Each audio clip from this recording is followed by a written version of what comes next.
नमस्कार दोस्तों, पीएलटिक्स में आपका बहुत बहुत स्वागत है। दोस्तों आज के इस क्लास में यूपी ट्रिपल सी एजीटीए 2024 के लिए यूथ कंपटीशन का प्रैक्टिस सेट 9th लेकर आया हूं और इसके पहले प्रैक्टिस सेट 8 कंप्लीट करा दिए गए हैं। यदि आपने अभी तक नहीं देखा है तो आपको इसी वीडियो के डिस्क्रिप्शन में प्लेलिस्ट मिल जाएगी, वहाँ पर जाके आप लोग देख सकते हैं। और इस प्रैक्टिस सेट में बहुत ही बेहतरीन प्रश्नों का संकलन है। आपसे रिक्वेस्ट है क्लास को पूरा देखें और सभी क्वेश्चंस को अटेम्प्ट करने की कोशिश करिए कि आपके कितने क्वेश्चंस सही हो पाते हैं। तो दोस्तों यदि आप हमारे चैनल पर नए हैं तो चैनल को सब्सक्राइब कीजिए, लाइक कीजिए, शेयर कीजिए। दोस्तों इसी तरह आप लोग इस चैनल के माध्यम से कंटिन्यू प्रैक्टिस करते रहिए, क्योंकि practice make a man perfect. जितना ज़्यादा आप प्रैक्टिस करेंगे उतना ज़्यादा अपने आप को सेव कर पाइएगा। तो आइए शुरू करते हैं इस प्रैक्टिस सेट के क्वेश्चन नंबर फर्स्ट से। क्वेश्चन नंबर फर्स्ट है यहाँ पर, उत्तर प्रदेश में कृषि उत्पादन मंडी अधिनियम कब लागू हुआ है? तो यहाँ पर पहला ऑप्शन दिया गया 1963 में, ऑप्शन बी है 1964 में, ऑप्शन सी है 1965 में, ऑप्शन डी है 1966 में। तो फर्स्ट का आंसर आप लोग दीजिए दोस्तों। तो यहाँ पे राइट आंसर हो जाएगा 1964 में। उत्तर प्रदेश में कृषि उत्पादन मंडी अधिनियम वर्ष 1964 के अंतर्गत उत्तर प्रदेश में कृषि मंडियों को नियंत्रित एवं स्थापित किया गया है दोस्तों। और प्रत्येक नियंत्रित क्षेत्र में प्रबंध के लिए एक मंडी समिति होती है। यह अधिनियम उत्तर प्रदेश कृषि उत्पादन मंडी अधिनियम 1964 में बना है। बहुत ही महत्वपूर्ण प्रश्न है, आप लोग ध्यान रखिएगा। बढ़ते हैं अगले क्वेश्चन की ओर। Question number next second question number है, संरक्षित खेती में उच्च उत्पादन के लिए निम्न में कौन कारक उत्तरदायी है? ऑप्शन ए है उच्च प्रकाश संश्लेषण क्षमता, उच्च ऑक्सीजन की उपलब्धता, उच्च तापमान, उपरोक्त सभी। तो क्वेश्चन नंबर सेकेंड का आप लोग आंसर दीजिए। तो यहाँ पर राइट आंसर की बात करें तो ऑप्शन ए हो जाएगा, उच्च प्रकाश संश्लेषण क्षमता इस क्वेश्चन का राइट जवाब हो जाएगा। Question number next third question number है, सूखे क्षेत्र के कम अवधि के वार्षिक पौधों को क्या कहते हैं? तो थर्ड का आंसर आप लोग दीजिए। तो सूखे क्षेत्र के कम अवधि के वार्षिक पौधों को एफेमेरलूस कहते हैं। तो ऑप्शन ए यहाँ पर राइट जवाब बनेगा, एफेमेरलूस कहते हैं दोस्तों। Question number next fourth question number है, किसमें मात्रा चीनी परीक्षण का काम करती है? मुरब्बा में, स्क्वैश में, टमाटर केचप में, अचार में। तो यहाँ पर 4 का आप लोग आंसर दीजिए। तो राइट आंसर हो जाएगा मुरब्बा में, इस क्वेश्चन का सही आंसर बनेगा। क्वेश्चन नंबर नेक्स्ट 5 की बात करेंगे, बैंगन में लिटिल लीफ रोग किसके द्वारा प्रसारित होता है? मक्खी के द्वारा, पत्ती भेदक के द्वारा, सफ़ेद मक्खी, बीज के द्वारा। तो यहाँ पर क्वेश्चन नंबर 5 का आंसर हो जाएगा ऑप्शन बी, पत्ती भेदक के द्वारा। बैंगन में लिटिल लीफ रोग पत्ती भेदक लीफ हॉपर के द्वारा प्रसारित होता है और यह रोग माइकोप्लाज्मा के कारण होता है दोस्तों। ध्यान रखिएगा, महत्वपूर्ण प्रश्न है। क्वेश्चन नंबर नेक्स्ट, अरिस्टेट एंटीना पाया जाता है। तो एरिस्टेट एंटीना किस में पाया जाता है? जहाज मक्खी में, घरेलू मक्खी में, टिड्डा में, दलहन बीटल में। तो 6 का आप लोग आंसर दीजिए। तो यहाँ पर राइट आंसर हो जाएगा ऑप्शन बी, घरेलू मक्खी में अरिस्टेट एंटीना पाया जाता है। क्वेश्चन नंबर नेक्स्ट है, खुरचनी का प्रयोग किया जाता है छोटे खेतों में जुताई करने के लिए, मिट्टी एक स्थान से दूसरे स्थान ले जाने के लिए, समतल करने में, घास काटने में। तो क्वेश्चन नंबर 7 का आप लोग आंसर दीजिए दोस्तों। यहाँ पर राइट आंसर क्या बनेगा? तो राइट आंसर की बात करें तो ऑप्शन सी हो जाएगा, समतल करने के लिए। खुरचनी का प्रयोग समतल करने में किया जाता है। क्वेश्चन नंबर नेक्स्ट 8 है यहाँ पर, फसलों में कीट प्रबंधन हेतु लाइट स्ट्रिप्स का प्रयोग करना किस विधि के अंतर्गत आता है? तो क्वेश्चन नंबर 8 का आंसर आप लोग दीजिए। तो राइट आंसर हो जाएगा यांत्रिक नियंत्रण, यहाँ पर सही आंसर बनेगा। फसलों में समन्वित कीट प्रबंधन प्रणाली में यांत्रिक विधि से नियंत्रण करने में लाइट स्ट्रिप का प्रयोग किया जाता है। क्वेश्चन नंबर नेक्स्ट 9 है, भारत में छोटे और सीमांत कृषकों द्वारा क्या अपनाया जाना सरल नहीं है, इनमें से आपको बताना है। तो यहाँ पर आंसर की बात करें तो ऑप्शन सी हो जाएगा, परिशुद्धता कृषि, यहाँ पर राइट जवाब बनेगा। क्वेश्चन नंबर नेक्स्ट 10 है, बीज लटकन सीड टैग का उत्पादकों को आवंटित रंग इनमें से कौन सा है? तो यहाँ पर 10 का आप लोग आंसर दीजिए। तो राइट आंसर हो जाएगा हरा, ऑप्शन सी जो है यहाँ पर राइट आंसर बनेगा। क्वेश्चन नंबर नेक्स्ट 11 है, प्रजनक बीज के लिए किस रंग का लेबल प्रयोग किया जाता है? मोस्ट इंपॉर्टेंट प्रश्न है। 11 का आप लोग आंसर दीजिए। तो राइट आंसर हो जाएगा पीला सुनहरा, ऑप्शन डी जो है यहाँ पर राइट जवाब बनेगा दोस्तों। क्वेश्चन नंबर नेक्स्ट 12, बीज के विकास पर नई नीति अपनाई व लागू की गई है। तो कब लागू की गई है दोस्तों? तो यहाँ पे राइट आंसर हो जाएगा 1 अक्टूबर 1988 को। क्वेश्चन नंबर नेक्स्ट 13 है, आधारी बीज का उत्पादन होता है किसके द्वारा? न्यूक्लियस से, ब्रीडर से, क्वालिटी बीज से, प्रमाणित से। तो यहाँ पर 13 का आंसर की बात करें तो ऑप्शन बी हो जाएगा, ब्रीडर से। आधारी बीज का उत्पादन ब्रीडर से होता है दोस्तों। Question number next question number 14 है दोस्तों, गुणवत्तापूर्ण बीज से संदर्भित है। ऑप्शन ए दिया गया है आनुवांशिक शुद्धता, ऑप्शन बी है बीज गुणवत्ता मानक, ऑप्शन सी है भौतिक शुद्धता, ऑप्शन डी है ये सभी। तो यहाँ पर क्वेश्चन नंबर 14 का आप लोग आंसर दीजिए, इसका राइट जवाब क्या बनेगा।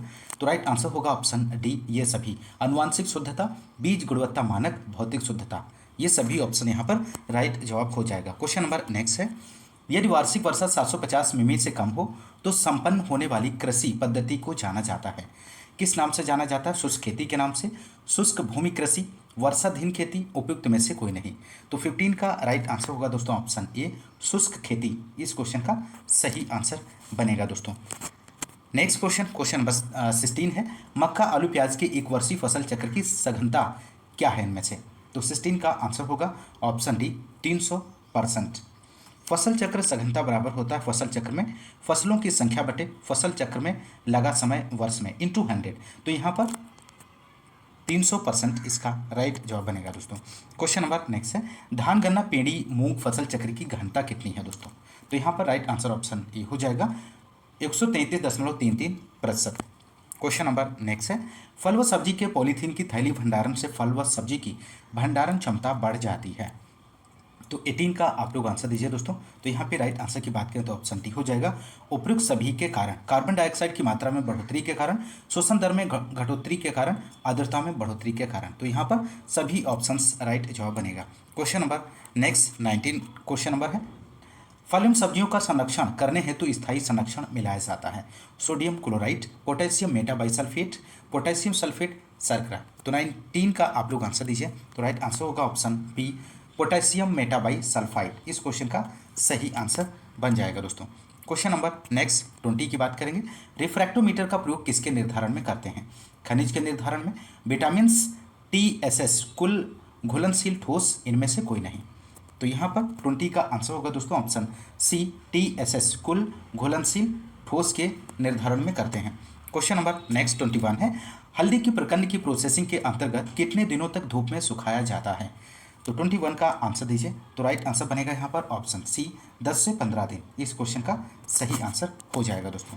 क्वेश्चन नंबर नेक्स्ट 22 है, गन्ना गेहूं सह-खेती में गन्ना बोया जाता है अक्टूबर माह में, फरवरी माह में, मार्च माह में, अप्रैल माह में। तो गन्ना गेहूं सह खेती में गन्ना बोया जाता है अक्टूबर माह में, ऑप्शन ए यहाँ पर राइट जवाब बनेगा।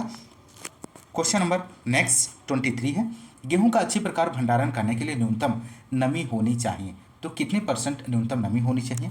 तो यहाँ पे राइट आंसर हो जाएगा 10% से कम, इस क्वेश्चन का सही आंसर बनेगा दोस्तों। क्वेश्चन नंबर नेक्स्ट 24 है, वर्तमान में भारत में फसल सघनता है कितने परसेंट है दोस्तों?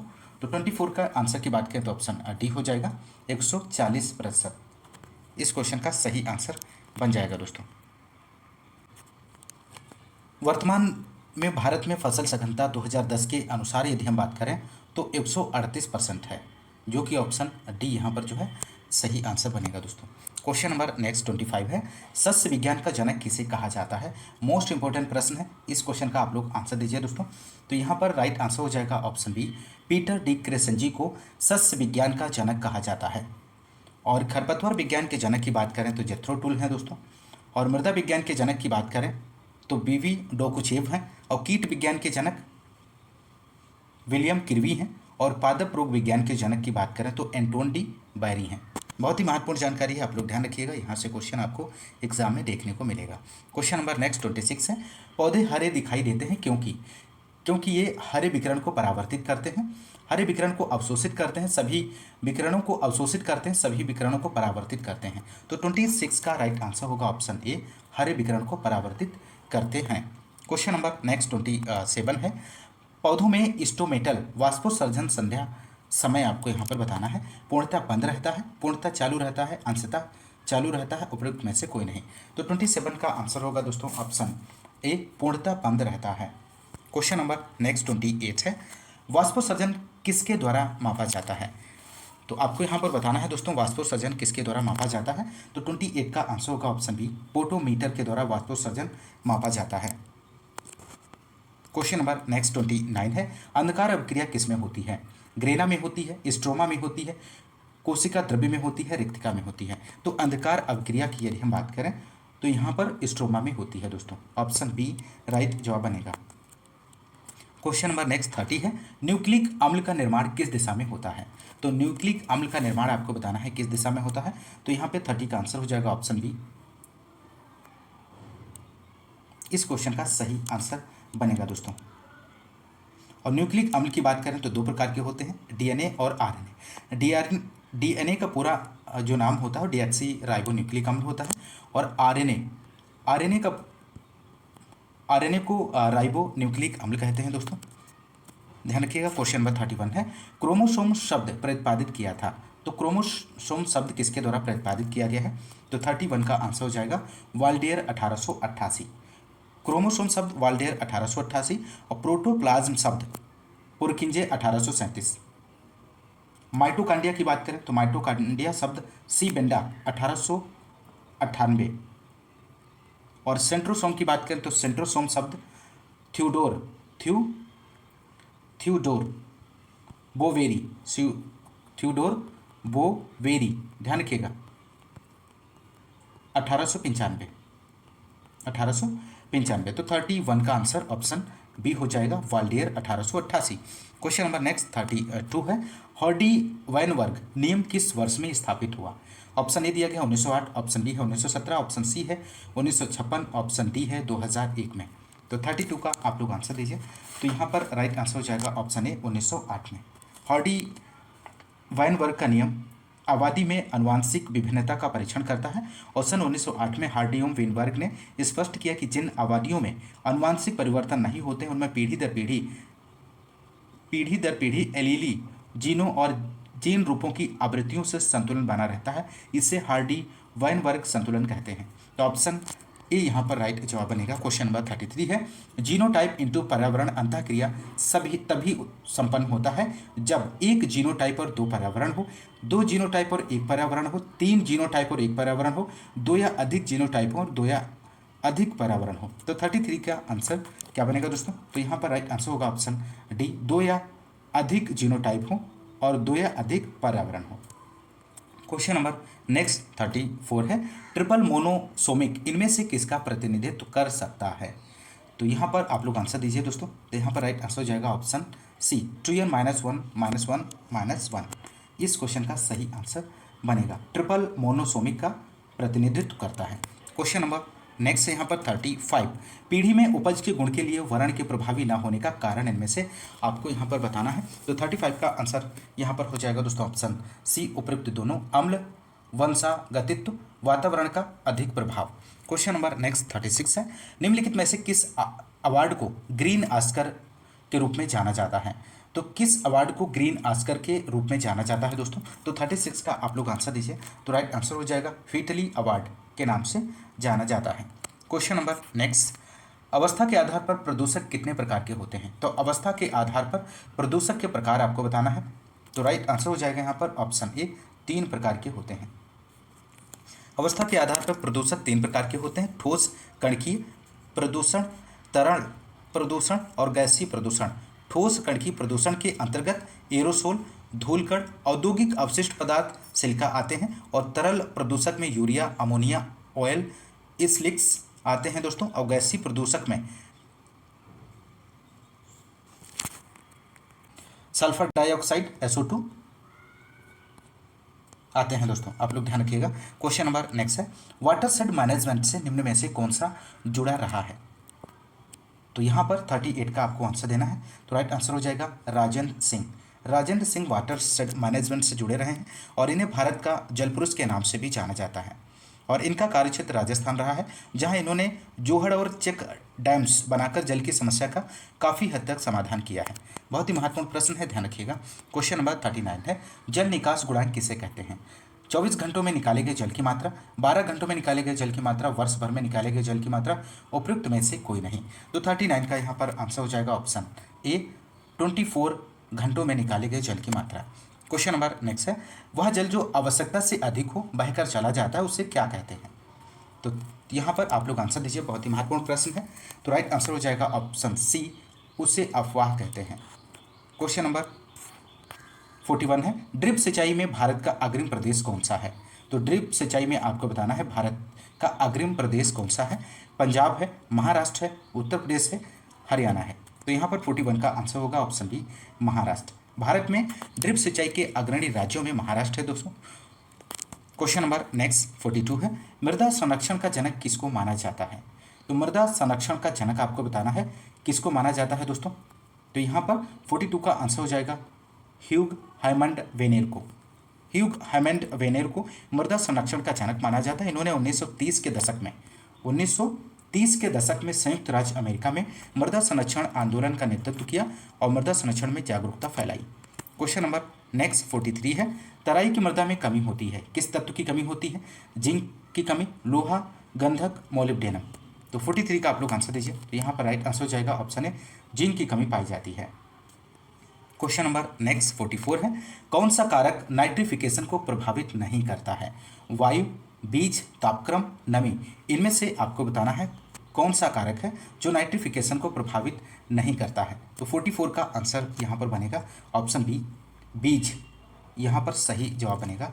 नाइट्रीकरण वह प्रक्रम है जिसमें मृदा में उपस्थित अमोनिया के ऑक्सीकरण से नाइट्राइट और नाइट्रेट बनते हैं और इस क्रिया में स्वपोषित बैक्टीरिया भाग लेते हैं। इस क्रिया को प्रभावित करने वाले कारकों में वायु, तापक्रम, नमी आते हैं। वायु, तापक्रम, नमी ये सभी आते हैं, लेकिन बीज का संबंध इस क्रिया से नहीं है। तो ऑप्शन बी यहाँ पर राइट जवाब हो जाएगा। क्वेश्चन नंबर नेक्स्ट है, उत्तर प्रदेश के मुख्य हरी खाद इनमें से आपको बताना है उर्द है, मूंग है, ढैंचा है, मेथी है। तो 45 के आंसर की बात करें तो ऑप्शन सी हो जाएगा, ऑप्शन सी ढैंचा। उत्तर प्रदेश की प्रमुख हरी खाद फसल ढैंचा है और हरी खाद में ढैंचा का प्रमुख स्थान है दोस्तों। क्वेश्चन नंबर नेक्स्ट 46 है, राइजोबियम के लिए आवश्यक कोबाल्ट संश्लेषित करने हेतु vitamin B6, vitamin B12, vitamin C, vitamin A. तो 46 का आप लोग आंसर दीजिए। तो यहाँ पे राइट आंसर ऑप्शन बी हो जाएगा, विटामिन B12 इस क्वेश्चन का राइट जवाब बनेगा दोस्तों। दलहनी फसलों में सहजीवी नाइट्रोजन एकत्रीकरण में कोबाल्ट सहायक है। विटामिन B12 नाइट्रोजन इकट्ठा करने वाली ग्रंथियों में लेग हीमोग्लोबिन के निर्माण में सहायक होती है और जो राइजोबियम के लिए आवश्यक है दोस्तों। क्वेश्चन नंबर 47, यूरिया में बायोयूरेट का मानक स्तर है, कितना % है दोस्तों? तो यहाँ पर 47 का आप लोग आंसर दीजिए। तो राइट आंसर ऑप्शन सी हो जाएगा 1.5%। इस क्वेश्चन का सही आंसर बनेगा। उर्वरक नियंत्रण आदेश 1957 के अनुसार यूरिया के कुल भार का 1.5% और व्यापारिक यूरिया में 1.2% निर्धारित है। क्वेश्चन नंबर नेक्स्ट 48, लवणीय क्षारीय मृदाओं में आमतौर पर कमी होती है, तो किसकी कमी पाई जाती है? नाइट्रोजन और जिंक की, नाइट्रोजन और फास्फोरस की, नाइट्रोजन और गंधक की, फास्फोरस और गंधक की। तो यहाँ पर 48 का आप लोग आंसर दीजिए। तो राइट आंसर हो जाएगा ऑप्शन ए, नाइट्रोजन और जिंक की कमी पाई जाती है। क्वेश्चन नंबर नेक्स्ट 49 है, जैविक मृदा में जैविक पदार्थ की मात्रा होती है, कितने % होती है दोस्तों? तो 49 का आंसर आप लोग दीजिए। इसका राइट जवाब क्या बनेगा? तो 49 का आंसर हो जाएगा ऑप्शन डी, 25% से अधिक पाई जाती है। जैविक मृदा में जैविक पदार्थों की मात्रा 25% से अधिक होती है, जबकि संपूर्ण मृदा में ह्यूमस अथवा कार्बनिक पदार्थ 5 से 10% और खनिज पदार्थ जो होता है इसमें 40 से 45% और जल 25% और वायु 25%। क्वेश्चन नंबर नेक्स्ट है, मृदा पर पपड़ी जमना किसमें एक समस्या है? वर्टिसोल्स की समस्या है, अल्फीसोल्स की समस्या है और एरिडोसोल्स की समस्या है, इनसेप्टिसोल्स की समस्या है। तो यहाँ पर 50 का आंसर हो जाएगा ऑप्शन बी, अल्फीसोल्स यहाँ पर सही आंसर बनेगा दोस्तों। मृदा पर पपड़ी जमना अल्फीसोल्स में एक समस्या है। अल्फीसोल्स गढ़ में अम्लीय मृदाएं रखी गई हैं और ये मृदाएं ज़्यादातर नदियों के किनारे तथा जंगलों में मिलती हैं। मृदाओं को कुल 12 गढ़ों में विभाजित किया गया है। तो कितने ऑर्डर कितने हैं? ऑर्डर की बात करें, मृदा के ऑर्डर कितने हैं? मृदा ऑर्डर टोटल 12 हैं, ध्यान रखिएगा। क्वेश्चन नंबर नेक्स्ट 51 है, प्रसार शिक्षा का उद्देश्य क्या है? तो 51 का आप लोग आंसर दीजिए। ऑप्शन ए दिया गया है, किसानों की आय में वृद्धि करना। ऑप्शन बी है, फसल की उपज में वृद्धि करना, नई फसलों का विस्तार करना, वैज्ञानिक दृष्टिकोण की वृद्धि करना। तो 51 का राइट आंसर होगा ऑप्शन डी, वैज्ञानिक दृष्टिकोण की वृद्धि करना। क्वेश्चन नंबर नेक्स्ट 52 है, कौन सी प्रसार प्रशिक्षण की विधि नहीं है इनमें से? तो 52 का आंसर होगा ऑप्शन बी, व्याख्यान। इस क्वेश्चन का सही आंसर बनेगा दोस्तों। व्याख्यान प्रसार प्रशिक्षण की विधि नहीं है, जबकि समूह चर्चा, कार्यशाला और प्रदर्शन प्रसार प्रशिक्षण की विधियां हैं। क्वेश्चन नंबर नेक्स्ट 53 है, कृषि विकास में प्रसार शिक्षा की भूमिका मुख्यतः है इनमें से आपको बताना है। प्रशासनिक है, पर्यवेक्षककारी है, प्राधिकारी है, उत्प्रेरकी है। तो 53 का आंसर हो जाएगा ऑप्शन डी, उत्प्रेरकी है। कृषि विकास में प्रसार शिक्षा की भूमिका उत्प्रेरकी है। प्रसार एक प्रकार की शिक्षा है जिसका उद्देश्य कृषकों के मानसिक दृष्टिकोण और कार्य पद्धति में परिवर्तन लाना है, जिसके साथ कार्य किया जा सके। Question number next 54, Etawah pilot परियोजना किसके द्वारा प्रारंभ की गई है? मोस्ट इंपॉर्टेंट प्रश्न है। इटावा पायलट परियोजना आपको बताना है किसके द्वारा प्रारंभ की गई है। तो यहाँ पे राइट आंसर हो जाएगा अल्बर्ट मेयर के द्वारा इटावा पायलट परियोजना प्रारंभ की गई है। और इटावा अग्रगामी योजना वर्ष 1948 में इटावा जिले के महेवा गांव से अल्बर्ट मेयर द्वारा प्रारंभ की गई है। सर्वप्रथम यह योजना 64 गांव में प्रारंभ की गई थी और इस योजना को यूएसए के 4 सूत्री कार्यक्रम द्वारा आर्थिक सहायता दी जाती थी। तो ऑप्शन ए यहाँ पर राइट जवाब हो जाएगा। क्वेश्चन नंबर नेक्स्ट है, प्रधानमंत्री ग्रामोदय योजना में सम्मिलित नहीं है, इनमें से आपको बताना है क्या सम्मिलित नहीं है। तो 55 का आंसर होगा लघु उद्योग यहाँ पर सम्मिलित नहीं है। प्रधानमंत्री ग्रामोदय योजना में लघु उद्योग सम्मिलित नहीं है। Question number next 56, operation holding से क्या अभिप्राय है? किसानों के स्वामित्व वाली भूमि क्षेत्रफल, किसानों द्वारा कृषि फसली क्षेत्र, किसानों द्वारा कृषि भूमि शुद्ध क्षेत्र, किसानों द्वारा पट्टे पर लिया गया भूमि क्षेत्र। तो 56 का आंसर होगा दोस्तों ऑप्शन सी, किसानों द्वारा कृषि शुद्ध भूमि क्षेत्र। क्वेश्चन नंबर नेक्स्ट 57 है, निम्न में से कौन सा बिंदु निर्गत के आर्थिक स्तर को प्रदर्शित करता है? तो इनमें से आपको बताना है। तो राइट आंसर हो जाएगा MR इक्वल MC। इस क्वेश्चन का सही आंसर हो जाएगा। निर्गत स्तर उस आर्थिक स्तर को प्रदर्शित करता है जहां सीमांत आय और सीमांत लागत एक दूसरे के बराबर होते हैं। क्वेश्चन नंबर नेक्स्ट है 58, राष्ट्रीय कृषि तकनीक परियोजना का पोषण अंतर्राष्ट्रीय वित्त संस्था द्वारा होता है। तो इनमें से आपको बताना है किस संस्था द्वारा होता है। तो 58 का आंसर बनेगा दोस्तों ऑप्शन बी, विश्व बैंक। इस क्वेश्चन का सही आंसर हो जाएगा दोस्तों। क्वेश्चन नंबर नेक्स्ट 59 है, सघन कृषि जिला कार्यक्रम को वर्ष 1960-61 में देश के कितने जिलों में शुरू किया गया है? तो यहाँ पर आपको बताना है कितने जिलों में शुरू किया गया है। तो 59 का आंसर होगा ऑप्शन ए, 7 जिलों में शुरू किया गया है। 7 जिलों में सघन कृषि जिला कार्यक्रम प्रारंभ किया गया है दोस्तों। क्वेश्चन नंबर नेक्स्ट है 60, भारत में कृषि सांख्यिकी प्रणाली निम्नलिखित में से किस रूप में विकेंद्रित है? तो 60 का आंसर हो जाएगा ऑप्शन सी, ए और बी दोनों, क्षैतिज और लंबवत दोनों में विकेंद्रित है। क्वेश्चन नंबर नेक्स्ट, निम्नलिखित चारों में से कौन सबसे अधिक पाचक प्रोटीन होती है? तो यहाँ पर आपको बताना है क्वेश्चन नंबर 61 का। तो राइट आंसर हो जाएगा ऑप्शन डी, बरसीम। बरसीम चारे की मुख्य फसल है और इसका चारा अन्य की अपेक्षा स्वादिष्ट और सरस होता है और इस चारे में पाचक प्रोटीन सर्वाधिक 20% पाई जाती है।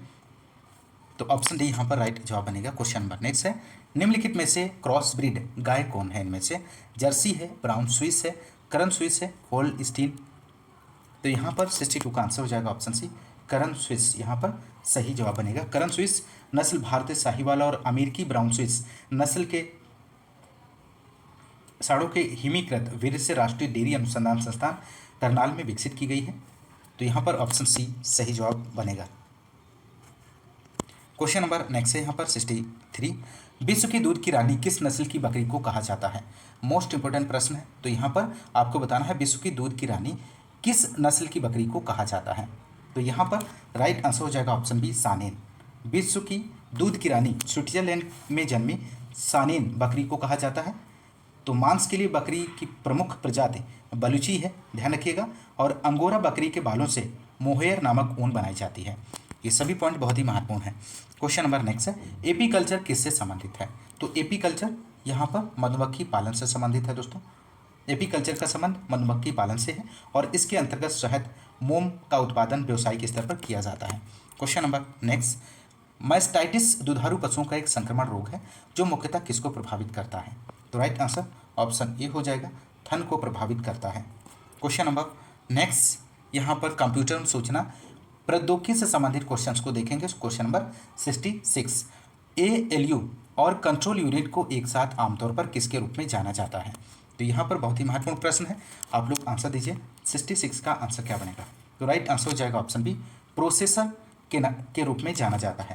प्रोसेसर एक इंटीग्रेटेड इलेक्ट्रॉनिक सर्किट होता है जो अंकगणितीय लॉजिकल इनपुट और बेसिक इंस्ट्रक्शन को ऑपरेट करता है। क्वेश्चन नंबर नेक्स्ट 67 है, वैश्विक मौसम पूर्वानुमान में इनमें से किसका उपयोग किया जाता है? मिनी कंप्यूटर का उपयोग किया जाता है, हाइब्रिड कंप्यूटर का उपयोग किया जाता है, माइक्रो कंप्यूटर का, सुपर कंप्यूटर का। तो 67 का आंसर होगा दोस्तों ऑप्शन डी, सुपर कंप्यूटर का प्रयोग किया जाता है। वैश्विक मौसम पूर्वानुमान में सुपर कंप्यूटर का प्रयोग किया जाता है। विश्व का प्रथम सुपर कंप्यूटर क्रे 1 है, जिसको क्रेस रिसर्च कंपनी द्वारा 1976 में विकसित किया गया था। भारत का सुपर कंप्यूटर परम है और इसका विकास सीडैक ने 1991 में किया था। और इस कंप्यूटर का उपयोग मौसम विज्ञान, परमाणु ऊर्जा अनुसंधान, भौतिकी और रसायन विज्ञान के साथ साथ अत्यंत जटिल अनुसंधानों में किया जाता है। तो बहुत ही महत्वपूर्ण प्रश्न है, आप लोग ध्यान रखिएगा। क्वेश्चन नंबर नेक्स्ट 68, किस कंप्यूटर जनरेशन ने आईसी इंटीग्रेटेड सर्किट को VLSI very large scale integration circuit में बदल दिया है? तो यहाँ पर 68 का राइट आंसर होगा ऑप्शन है फोर्थ जनरेशन कंप्यूटर एक ऐसा कंप्यूटर है जिसका विकास 1971 से 1980 के मध्य हुआ था, जिसमें VLSI very large scale integrated circuit का उपयोग किया गया। और इस प्रकार के सर्किट में लगभग 5000 ट्रांजिस्टर और अधिक एलिमेंट होते हैं दोस्तों। क्वेश्चन नंबर नेक्स्ट 69 है, एक परमिट स्टेट मशीन जिसमें कोई आउटपुट फंक्शन नहीं होता है उसे क्या कहते हैं? तो 69 का आंसर क्या बनेगा दोस्तों? तो यहाँ पर 69 का आंसर होगा ऑप्शन डी, सेमी ऑटोमेशन, इस क्वेश्चन का सही आंसर। क्वेश्चन नंबर 70 है, फ्लिन ने कंप्यूटरों की कितनी श्रेणियों का वर्णन किया है? तो 70 का आप लोग आंसर दीजिए। तो यहाँ पे राइट आंसर होगा ऑप्शन 4, इसका सही जवाब हो जाएगा। क्वेश्चन नंबर नेक्स्ट है, कंप्यूटर के क्षेत्र में उभर रही नवीन प्रौद्योगिकी है, इनमें से आईसी प्रौद्योगिकी है, पैरेलल प्रोसेसिंग सिस्टम है, सेमीकंडक्टर प्रौद्योगिकी है, ट्रांजिस्टर प्रौद्योगिकी है। तो 71 का राइट आंसर होगा option B, parallel processing system है दोस्तों। क्वेश्चन नंबर नेक्स्ट 72 है, यहाँ पर आपको जीएस यहाँ पर आपको फिल करना है। मॉड्यूल का प्रयोग नियंत्रक के साथ किसी एप्लीकेशन को प्रारंभ करने के लिए किया जाता है। तो ऑप्शन ए यहाँ पे दिया गया है, कंट्रोलर, एक्सप्रेशन, फिल्टर, एप्लीकेशन। तो 72 का आप लोग आंसर दीजिए। तो यहाँ पर राइट आंसर की बात करें तो ऑप्शन डी हो जाएगा, एप्लीकेशन मॉड्यूल का प्रयोग। यहाँ पर ऑप्शन ए जो है सही जवाब बनेगा। क्वेश्चन नंबर नेक्स्ट 73 है, FTTP का पूर्ण रूप क्या है? FTTP का पूर्ण रूप आपको बताना है यहाँ पर। 73 का आंसर आप लोग दीजिए। तो यहाँ पे राइट आंसर हो जाएगा फाइबर टू द प्रीमाइसेस, इसका पूर्ण रूप बनेगा दोस्तों। क्वेश्चन नंबर नेक्स्ट 74 है, MS वर्ड में हैंगिंग इंडेंटेशन क्या है? हैंगिंग इंडेंटेशन आपको यहाँ पर बताना है MS वर्ड में। तो 74 का आंसर होगा दोस्तों ऑप्शन ए, पैराग्राफ की दूसरी और उसके बाद की सभी पंक्तियों की इंडेंटेशन वैल्यू पहली पंक्ति से अधिक होता है। क्वेश्चन नंबर नेक्स्ट 75, जब आप कोई टेक्स्ट एडिटर खोलते हैं तो कंप्यूटर स्क्रीन पर टिमटिमाता चिन्ह ब्लिंकिंग सिंबल क्या कहलाता है? माउस कहलाता है, पॉम कहलाता है, लोगो कहलाता है, कर्सर कहलाता है? तो यहाँ पे राइट आंसर हो जाएगा ऑप्शन डी, कर्सर कहलाता है। Question number next 76, MS word में क्लिप आर्ट सम्मिलित करने के लिए निम्नलिखित में से किस विधि का उपयोग किया जाता है यहाँ पर? तो 76 का आंसर क्या बनेगा दोस्तों? तो यहाँ पर आंसर हो जाएगा ऑप्शन डी, चित्र कमांड सम्मिलित करें। Option D, insert picture command. Option D यहाँ पर राइट आंसर होगा। क्वेश्चन नंबर नेक्स्ट 77 है, MS वर्ड में यदि आप एक टेबल में टाइप को प्रेस करते हैं तो कर्सर आपको किस में ले जाता है? नेक्स्ट टेबल में ले जाता है, प्रीवियस रो में ले जाता है, प्रीवियस कॉलम में, नेक्स्ट कॉलम में? तो 77 का आंसर क्या बनेगा दोस्तों? तो यहाँ पर राइट आंसर होगा ऑप्शन डी, नेक्स्ट कॉलम में ले जाता है। ऑप्शन डी राइट जवाब बनेगा दोस्तों। क्वेश्चन नंबर नेक्स्ट है 78, माइक्रोसॉफ्ट एक्सेल को भी कहा जाता है डॉक्यूमेंट, टेबल, स्प्रेडशीट, लेबल, इनमें से क्या कहा जाता है दोस्तों? तो यहाँ पे राइट आंसर हो जाएगा, माइक्रोसॉफ्ट एक्सेल को स्प्रेडशीट भी कहा जाता है। ऑप्शन सी राइट आंसर होगा। क्वेश्चन नंबर नेक्स्ट है, सॉफ्टवेयर जो आपकी वेब पेज पढ़ने और इंटरनेट सर्फ करने की अनुमति देता है उसे कहा जाता है, उसे क्या कहा जाता है दोस्तों? तो यहाँ पर 79 का आंसर हो जाएगा ऑप्शन डी, वेब ब्राउजर कहा जाता है। Question number next, operating system एक तरह का किस प्रकार का सॉफ्टवेयर है? Utility, system, connectivity, application? तो 80 का आप लोग आंसर दीजिए। यहाँ पर राइट आंसर हो जाएगा, ऑपरेटिंग सिस्टम एक सिस्टम सॉफ्टवेयर है। ऑप्शन बी यहाँ पर राइट जवाब हो जाएगा। क्वेश्चन नंबर नेक्स्ट, उत्तर प्रदेश सामान्य जानकारी से संबंधित क्वेश्चंस को देखेंगे। यहाँ पर क्वेश्चन नंबर 81 है, उत्तर प्रदेश के निम्नलिखित में से किस शहर में भारतीय रेल की कोच निर्माण इकाई, आधुनिक rail coach factory, modern coach factory स्थित है? तो कहाँ पर स्थित है? रायबरेली में, मुगल सराय, प्रयागराज, लखनऊ। तो 81 का आप लोग आंसर दीजिए। इस क्वेश्चन का सही जवाब क्या बनेगा? तो राइट आंसर हो जाएगा ऑप्शन ए, रायबरेली में। उत्तर प्रदेश के रायबरेली लालगंज शहर में भारतीय रेल की कोच निर्माण इकाई, आधुनिक rail coach factory, modern coach factory स्थित है दोस्तों। क्वेश्चन नंबर नेक्स्ट 82, 2011 की जनगणना के अनुसार उत्तर प्रदेश का सर्वाधिक साक्षर जनपद कौन सा था? इनमें से आपको बताना है। तो 82 का आंसर हो जाएगा ऑप्शन बी, कानपुर नगर। इस क्वेश्चन का सही आंसर बनेगा। क्वेश्चन नंबर नेक्स्ट 83 है, उत्तर प्रदेश का वह जनपद कौन सा है जहां अल्पसंख्यक समुदाय का सर्वाधिक केंद्रीकरण है? बिजनौर है, मुरादाबाद, लखनऊ, कानपुर। तो 83 का राइट आंसर होगा दोस्तों ऑप्शन डी, रामपुर इसका सही जवाब बनेगा। उत्तर प्रदेश के रुहेलखंड में स्थित रामपुर जनपद अल्पसंख्यक समुदाय का सर्वाधिक केंद्रीकरण वाला स्थान है। यहाँ पर लगभग 50.57% अल्पसंख्यक निवास करते हैं। क्वेश्चन नंबर नेक्स्ट है, एक जिला एक उत्पाद योजना के तहत हस्तनिर्मित कागज के उत्पादन के लिए उत्तर प्रदेश के किस जिले को चुना गया है? महत्वपूर्ण प्रश्न है। तो 84 का आप लोग आंसर दीजिए। इसका सही आंसर क्या बनेगा दोस्तों? तो 84 का राइट आंसर होगा दोस्तों ऑप्शन बी, जालौन। इस क्वेश्चन का सही आंसर हो जाएगा। क्वेश्चन नंबर नेक्स्ट 85 है, किसी जिले के भू राजस्व प्रशासन का प्रभारी मुख्य अधिकारी होता है? तो 85 का आंसर हो जाएगा जिला कलेक्टर होता है दोस्तों। Question number next 86, Uttar Pradesh में संपूर्णानंद संस्कृत विश्वविद्यालय कहाँ स्थित है? तो उत्तर प्रदेश में आपको बताना है संपूर्णानंद संस्कृत विश्वविद्यालय कहाँ पर स्थित है? तो 86 का आंसर होगा ऑप्शन डी, वाराणसी में स्थित है दोस्तों। और इसकी स्थापना की बात करें तो 1791 ईस्वी में भारत के गवर्नर जनरल लॉर्ड कॉर्नवालिस ने की थी और यह वाराणसी का प्रथम महाविद्यालय था और इसके प्रथम कुलपति N.A. झा थे। इस बात को भी ध्यान रखिएगा। क्वेश्चन नंबर नेक्स्ट, भारत सरकार ने किस वर्ष में उत्तर प्रदेश की 10 नई आदिवासी जातियों को अनुसूचित जनजातियों के रूप में सूचीबद्ध किया है? तो 87 का आप लोग आंसर दीजिए। बहुत ही महत्वपूर्ण प्रश्न है। तो राइट आंसर हो जाएगा 2003। केंद्र सरकार ने अनुसूचित जनजाति अधिनियम 2003 में पारित किया और वर्ष 2003 में 10 नए आदिवासियों को अनुसूचित जनजातियों के रूप में सूचीबद्ध किया था। क्वेश्चन नंबर नेक्स्ट 88 है, बधाई कौन सी विधा है? तो यहाँ पर आपको बताना है।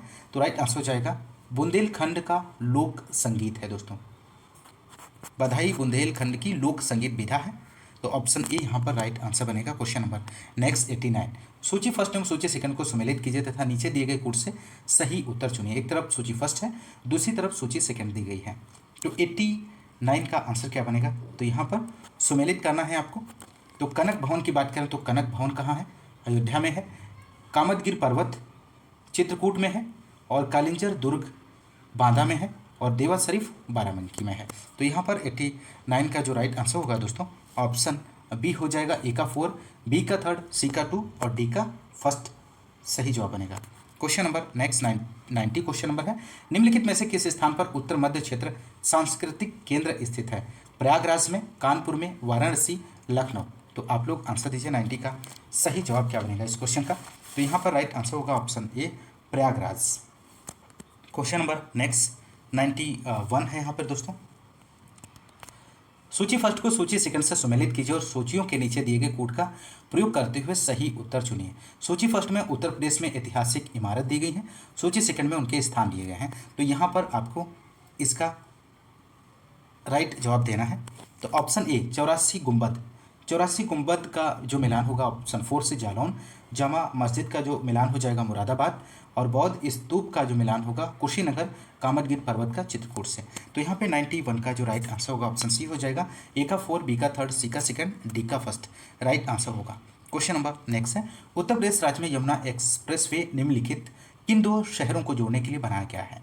तो 92 का आप लोग आंसर दीजिए। तो यहाँ पे राइट आंसर हो जाएगा आगरा और नोएडा को जोड़ने के लिए बनाया गया है। यमुना एक्सप्रेसवे ग्रेटर नोएडा से आगरा 165.53 किलोमीटर तक 6 लेन की सड़क का निर्माण अप्रैल 2001 में गठित यमुना एक्सप्रेसवे औद्योगिक विकास प्राधिकरण द्वारा बिल्ड, ऑपरेट एंड ट्रांसफर परियोजना के अंतर्गत जेपी इंफ्राटेक लिमिटेड द्वारा कराया गया है दोस्तों। तो इस बात को भी ध्यान रखिएगा। क्वेश्चन नंबर नेक्स्ट है 93। उत्तर प्रदेश में वह कौन सा एकमात्र क्षेत्र है जहां तांबा पाया जाता है? महत्वपूर्ण प्रश्न है, तो यहाँ पर आपको बताना है। तो राइट आंसर की बात करें तो ऑप्शन सी हो जाएगा ललितपुर। उत्तर प्रदेश के ललितपुर जिले के सोनराई तराई क्षेत्र में पाया जाता है तांबा, और तांबा आग्नेय एवं अवसादी चट्टानों में मिलता है, जिसमें 3 से 6% तक तांबा पाया जाता है, और ललितपुर जिले में ही यूरेनियम के सीमित भंडारों की खोज की गई है। तो इस बात को भी ध्यान रखिएगा। क्वेश्चन नंबर नेक्स्ट 94 है। उत्तर प्रदेश के निम्नलिखित शहरों में से कौन सा मैंगो फूड फेस्टिवल की मेजबानी करता है? तो 94 का आप लोग आंसर दीजिए। तो यहाँ पे राइट आंसर हो जाएगा लखनऊ, ऑप्शन सी इसका सही जवाब बनेगा। उत्तर प्रदेश के लखनऊ शहर में मैंगो फूड फेस्टिवल का आयोजन किया जाता है, और इसका उद्देश्य लोगों को आम की विभिन्न किस्मों और इससे बनने वाली अनोखे व्यंजनों के बारे में शिक्षित व परिचित कराना है। क्वेश्चन नंबर नेक्स्ट 95 है। उत्तर प्रदेश में सुरमा उद्योग के लिए प्रसिद्ध है, तो सुरमा उद्योग के लिए इनमें से आपको बताना है कौन सा प्रसिद्ध है? तो राइट आंसर हो जाएगा बरेली। इस क्वेश्चन का सही आंसर हो जाएगा दोस्तों। सुरमा उद्योग के लिए बरेली प्रसिद्ध है, और ब्लैक पाटरी उद्योग के लिए आजमगढ़, और कत्था उद्योग के लिए बरेली, बांसुरी उद्योग के लिए पीलीभीत, और प्लाईवुड उद्योग के लिए सीतापुर, सहारनपुर, नजीबाबाद, बिजनौर है दोस्तों। Question number next 96। Uttar Pradesh में प्रथम निर्यात संवर्धन औद्योगिक उद्यान स्थापित किया गया था? नोएडा में, बृहद नोएडा में, आगरा में, मुरादाबाद में? तो 96 का राइट आंसर होगा दोस्तों ऑप्शन बी बृहद नोएडा में। Question number next 97। Black pottery के लिए geographical indication tag Uttar Pradesh में निम्नलिखित में से किस स्थान से संबंधित है? तो 97 का आप लोग आंसर दीजिए। तो यहाँ पे राइट आंसर हो जाएगा निजामाबाद। इस क्वेश्चन का सही आंसर बनेगा निजामाबाद। आजमगढ़ उत्तर प्रदेश को वर्ष 2015 में काली मिट्टी के बर्तनों अथवा ब्लैक पॉटरी के लिए जियोग्राफिकल इंडिकेशन टैग के लिए पंजीकृत किया गया था। Question number next. Uttar Pradesh का बीज प्रमाणीकरण ब्यूरो कहाँ स्थित है? महत्वपूर्ण प्रश्न है। तो 98 का आंसर क्या बनेगा दोस्तों? तो यहाँ पे राइट आंसर हो जाएगा आलमबाग। उत्तर प्रदेश में राज्य बीज प्रमाणीकरण ब्यूरो आलमबाग लखनऊ में स्थित है। इसकी स्थापना 2002 में की गई थी। Question number next. Uttar Pradesh किसका सबसे बड़ा उत्पादक है? केले का, अमरूद का, आम का, पपीते का? तो यहाँ पे 99 का आंसर हो जाएगा ऑप्शन सी। उत्तर प्रदेश आम का सबसे बड़ा उत्पादक है, और जबकि मध्य प्रदेश अमरूद का और बिहार लीची का सबसे बड़ा उत्पादक राज्य है। और आम का वैज्ञानिक नाम की बात करें तो मैंगीफेरा इंडिका है। Question number next. निम्नलिखित में से किस दलहन फसल का क्षेत्रफल उत्तर प्रदेश में सर्वाधिक है? तो आपको यहाँ पर बताना है किस दलहन फसल का क्षेत्रफल उत्तर प्रदेश में सर्वाधिक है। तो यहाँ पर राइट आंसर हो जाएगा चना। उत्तर प्रदेश में दलहनी फसलों के अंतर्गत चना उत्पादन का क्षेत्रफल सर्वाधिक है, जो देश के कुल चना उत्पादक क्षेत्रों का लगभग 6% हिस्सा कवर करता है। तो दोस्तों ये रहे प्रैक्टिस सेट 9 के आपने 100 क्वेश्चंस को इस क्लास में सॉल्व किया। दोस्तों यदि आपको क्लास पसंद आ रही तो क्लास को ज़्यादा से ज़्यादा लाइक और शेयर करना मत भूलिएगा। और हाँ, यदि आप चैनल पर नए हैं तो चैनल को सब्सक्राइब जरूर कीजिएगा। दोस्तों आज के इस क्लास में बस इतना ही। मिलते हैं नेक्स्ट क्लास में एक नेक्स्ट प्रैक्टिस सेट के साथ। तब तक के लिए नमस्कार, जय हिंद, धन्यवाद।